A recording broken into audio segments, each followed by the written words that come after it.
Hey folks, today I want to talk to you about Food Chain Magnate, which is one of those games that you almost hear people talk about in hushed tones. It was, at least for a very long time, a very difficult game to get a hold of. It was selling for crazy money on the secondary market, and even when it was sold directly by the publisher, it was not a cheap game.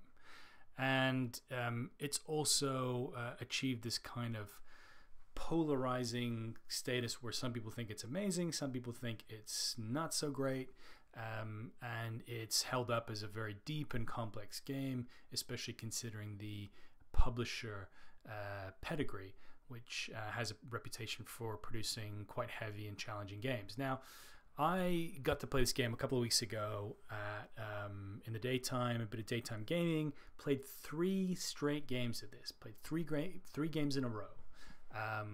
And it actually didn't take as long as I thought it might. We were playing at 3 players, to be fair, and the game actually has an interesting way built into it to sort of determine the length of the game.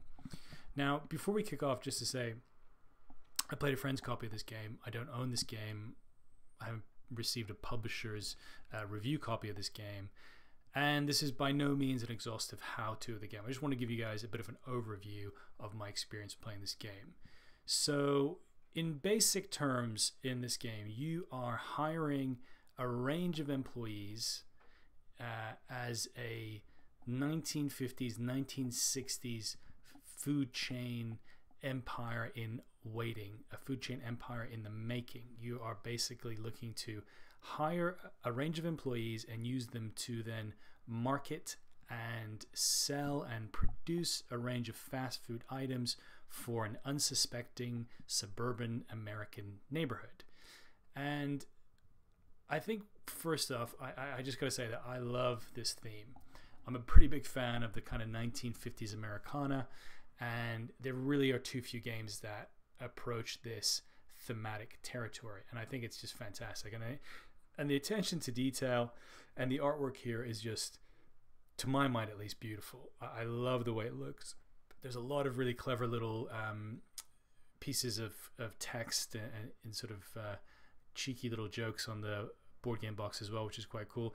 And this menu is essentially the kind of like player instructions, or the rule book essentially, that you've got in this format of a 1950s style menu, which is fantastic. So I personally love the look of this game. I love the theme and the thematic setting, and beyond that, this is a very clever game. Essentially, and I'm going to try and explain this in as simple terms as I can, because it is a pretty complicated game, and one that is beyond the scope of this video in terms of explanation. But you're going to be hiring different people. Some of them will be cooks and chefs. Some of them will be marketers, and some of them will be trainers, and others will be managers. And essentially, the managers allow you to keep a number of other characters in work. So it's effectively determining your hand size for the particular round that you're playing in. Each manager has like a number of different management slots that allows you to play a number of different other employee character cards that turn. And essentially what you're trying to do in these various neighborhoods is use marketers to create demand for a certain product, and then with your restaurant you fulfill the demand with the products you create.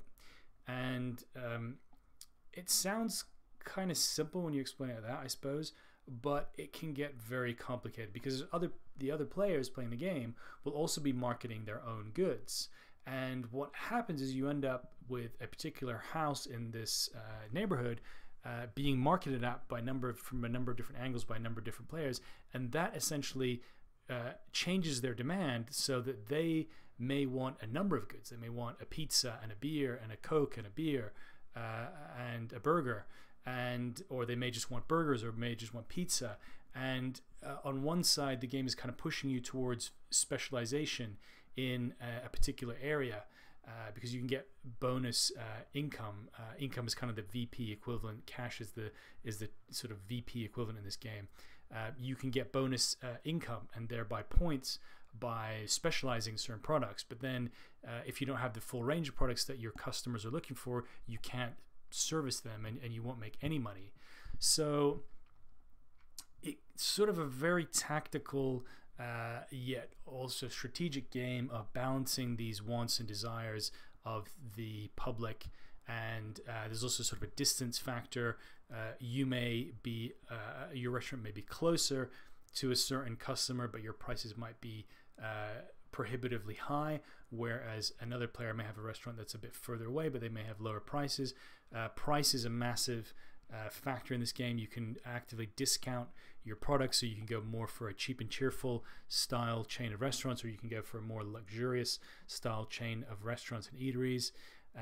And you know, hopefully that gives you a hint of the kind of strategy and tactics that this game provides.